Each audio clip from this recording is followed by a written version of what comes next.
Ganesh sugar factory ખાતે લાભ પાંચમના પાવન અવસરે ફેક્ટરી પ્રાંગણમાં શુભ વિધિપૂર્વક પૂજા અર્ચના કરવામાં આવી હતી। આ પ્રસંગે ગણેશ સુગરના ચેરમેન મહેન્દ્રસિંહ મહિડા, એમડી અમરસિંહ રણા, ડિરેક્ટરો તેમજ ફેક્ટરીના અધિકારીઓ અને કર્મચારીઓ મોટી સંખ્યામાં હાજર રહ્યા હતા। લાભ પાંચમના આ શુભ દિવસે સૌએ એકબીજાને શુભકામનાઓ પાઠવી ફેક્ટરીના વિકાસ અને સમૃદ્ધિ માટે પ્રાર્થના કરી હતી।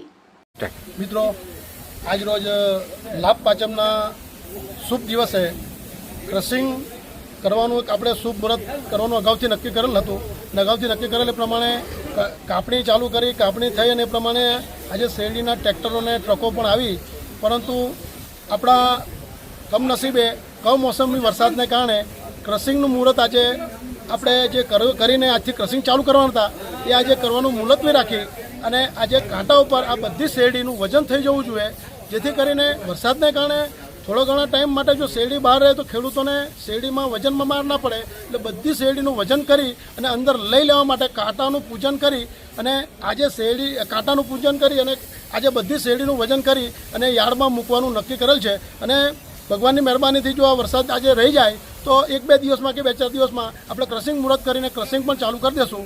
આટલું કહી અને વિરમું છું।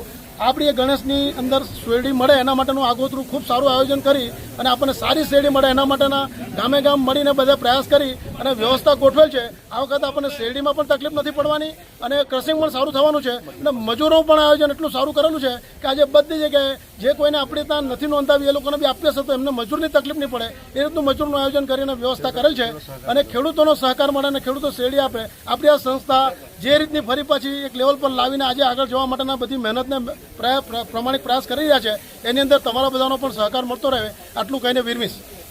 જય ગણેશ, જય સહકાર।